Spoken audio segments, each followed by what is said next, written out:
আজকের পর্বে আমি তৈরি করে দেখাবো শুধুমাত্র আটা দিয়ে নরম তুলতুলে সফট নান রুটি রেসিপি। ঘরেই যদি আপনারা এত সুন্দর নান রুটি তৈরি করে নিতে পারেন তাহলে বাজার থেকে কেন কিনে খেতে যাবেন। শুধুমাত্র আটা হলেই কিন্তু আপনারা ফুলকো ফুলকো নান রুটি তৈরি করে নিতে পারবেন। হ্যালো এভরিওয়ান, আসসালামু আলাইকুম, welcome back to my channel. আশা করছি বরাবরের মতো আমার আজকের রেসিপিটাও আপনাদের ভালো লাগবে। ভালো লাগলে একটা লাইক দিবেন, চ্যানেলটি সাবস্ক্রাইব করে বেল আইকনটি প্রেস করে দিয়ে পাশে থাকবেন। রেসিপিটি ফেসবুক থেকে দেখলে ফলো দিয়ে রাখতে ভুলবেন না। চলুন তাহলে আর কথা না বাড়িয়ে মূল রেসিপিতে চলে যাই। সর্বপ্রথম আমি একটা মিক্সিং বোল নিয়ে নিচ্ছি। এবার আমি নিয়ে নিচ্ছি উষ্ণ গরম পানি। আমি এখানে 2 কাপ গরম পানি ব্যবহার করছি। সাথে আমি নিয়ে নিচ্ছি 3 টেবিল চামচ চিনি। আমি এখানে যে পরিমাণ আটা ব্যবহার করব তার জন্য এই চিনিটুকুই কিন্তু যথেষ্ট। এবার আমি নিয়ে নিচ্ছি হাফ চা চামচ লবণ, 1 টেবিল চামচ ইস্ট। নান রুটির মেন উপকরণ হচ্ছে ইস্ট। ইস্ট আপনারা বাজারে যে কোনো বড় বড় মুদির দোকানে পেয়ে যাবেন, তবে ভালো মানের ইস্ট ব্যবহার করলে কিন্তু ভালো রেজাল্ট পাওয়া যায়। ইস্টের পরিমাণ পারফেক্ট থাকলে কিন্তু একদমই নান রুটি থেকে কোনো রকম বাজে গন্ধ আসে না, তবে পরিমাণে বেশি হয়ে গেলে কিন্তু বাজে গন্ধ আসার সম্ভাবনা থাকে। এবার আমি ব্যবহার করলাম 2 টেবিল চামচ পাউডার মিল্ক। আপনারা চাইলে পাউডার মিল্ক স্কিপ করতে পারেন, তবে পাউডার মিল্ক ব্যবহার করার কারণে কিন্তু নান রুটিতে খুবই ভালো একটা টেস্ট আসে। এবার আমি ব্যবহার করছি নর্মাল আটা। বাড়িতে আমরা যে আটা দিয়ে রুটি তৈরি করে খাই, আমি সেই আটাটাই ব্যবহার করছি। আমি এখানে এক এক করে 4 কাপ আটা ব্যবহার করছি। 2 কাপ পানির জন্য 4 কাপ আটাই কিন্তু যথেষ্ট, এর থেকে বেশি কিংবা কম কিন্তু লাগবে না। এবার আমি হাত দিয়ে খুব ভালো করে একটু মেখে নেব। মেখে নেওয়ার এক পর্যায়ে যখন দেখবেন হাতের সাথে খুব বেশি লেগে যাচ্ছে, ঠিক সেই মুহূর্তে এখানে ব্যবহার করতে হবে রান্নার সাদা তেল। আপনারা চাইলে এখানে ঘি কিংবা বাটার ব্যবহার করতে পারেন। আমি এখানে 2 টেবিল চামচ তেল দিয়ে দিলাম, আরও 1 টেবিল চামচ সাইডে রেখে দিলাম। প্রথম অবস্থায় সম্পূর্ণটা দিয়ে দিবেন না, মাখতে মাখতে কিন্তু পরে আমাদের আরও একটু তেল প্রয়োজন হবে। তো এই পর্যায়ে আসার পর আমি বাদবাকি তেলটা দিয়ে আবারও মেখে নিচ্ছি। এবার 2 থেকে 3 মিনিট সময় নিয়ে খুব ভালো করে আটাটা মথে নিতে হবে। এতে করে কিন্তু বাসন থেকে ও হাত থেকে সম্পূর্ণ আটাটা ছুটে আসবে। তো বন্ধুরা, দেখেই বুঝতে পারছেন আমার আটা কিন্তু মাখা হয়ে গেছে। এবার এই আটার ডোটি আমি হাতে নিয়ে উপর থেকে নিচে গুজে গুজে একটা গোল্লা পাকিয়ে নেব। আপনারা দেখেই বুঝতে পারছেন আমি কিভাবে গোল্লাটা তৈরি করছি। উপরের অংশটা নিচে গুজে দিলেই কিন্তু হয়ে যাবে। এবার এই ডোটা আমি রেস্টে রেখে দিচ্ছি আধা ঘন্টার জন্য গরম জায়গায়। আপনারা চাইলে গরম পানির ভাপেও রাখতে পারেন। ফিরে আসলাম আধা ঘন্টা পর। দেখেই বুঝতে পারছেন ডোটা কি পরিমাণ ফুলে গেছে। এবার এই ডো থেকে আমি হাতে সামান্য তেল লাগিয়ে হাওয়া বাতাস বের করে নিচ্ছি। সম্পূর্ণ হাওয়া বাতাস বের করে নিয়ে তারপর ফিরে আসলাম।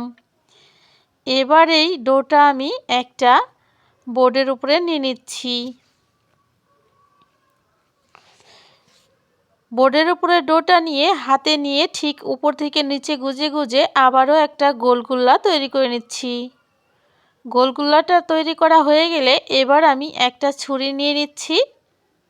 ছুরি দিয়ে আমি গোলগুল্লাটা কেটে নেব। শুরুতে আমি মাঝখান থেকে 2 ভাগ করে নিচ্ছি। এরপর এরও মাঝখান থেকে আবারও কেটে নিচ্ছি। ঠিক সেম প্রসেসে আমি ঠিক কয়েকটা ভাগে ভাগ করে নেব। আপনারা কি পরিমাণ ছোট বড় করতে চান নান রুটিগুলো, ঠিক সেই পরিমাণ কিন্তু কেটে নেবেন। আমি এখান থেকে টোটাল 8 পিস নান রুটি তৈরি করব। সেই জন্য সবগুলোকে ঠিক এইভাবে উপর থেকে নিচে গুজে গুজে গুল্লা তৈরি করে নিচ্ছি। একইভাবে সবগুলো গুল্লা তৈরি করে নিয়ে তারপর ফিরে আসলাম। তো বন্ধুরা, দেখেই বুঝতে পারছেন সবগুলো গুল্লা তৈরি করে নিয়েছি। এবার আমি সবগুলো এক সাইডে সরিয়ে রেখে এক পিস নিয়ে নিলাম। এবার এই গুল্লাটার এপিঠ আর ওপিঠ সামান্য আটা মাখিয়ে নেব। খুব একটা বেশি আটা কিন্তু দেয়া যাবে না। সামান্য আটা মাখিয়ে মোটা করে একটা রুটি বেলে নিতে হবে। তবে রুটিটা কিন্তু খুব একটা পাতলা কিংবা খুব একটা মোটা করা যাবে না। আমি দেখিয়ে দিচ্ছি ঠিক কী পরিমাণ মোটা রাখতে হবে। এই রুটিটা নর্মাল রুটির তুলনায় ডাবল মোটা হয়। তো আমাদের রুটিটা কিন্তু তৈরি করা হয়ে গেছে। এদিকে চুলায় একটা প্যান নিয়ে নিচ্ছি। প্যানটা আমি গরম করে নিয়েছি। খুবই ভালো করে গরম করে নিয়েছি, দেখেই বুঝতে পারছেন। গরম তাওয়ায় রুটিটা দেওয়ার পর চুলার আঁচ মিডিয়াম টু লো হিটে করে দিতে হবে। লো হিটে 1 মিনিটের মতো জাল করে নিতে হবে। এরপর রুটিটা ঠিক এইভাবে উল্টে দিতে হবে। প্রায় 30 সেকেন্ড পর রুটিটা ঠিক এইভাবে একটু ঘুরিয়ে দিতে হবে। এবার রুটিটা একটু চেক করতে হবে নিচের পিঠ ভালো করে হয়েছে কিনা। যখন দেখবেন নিচের পিঠ ভালো করে হয়ে গেছে, ঠিক রুটিটা উল্টে দিতে হবে। এতে করে কিন্তু রুটিটা খুব সুন্দর করে ফুলে উঠবে। যখন ফুলতে শুরু করবে হালকা চাপ দিলে কিন্তু রুটিটা আরও ভালো মতো ফুলে উঠবে খুব তাড়াতাড়ি।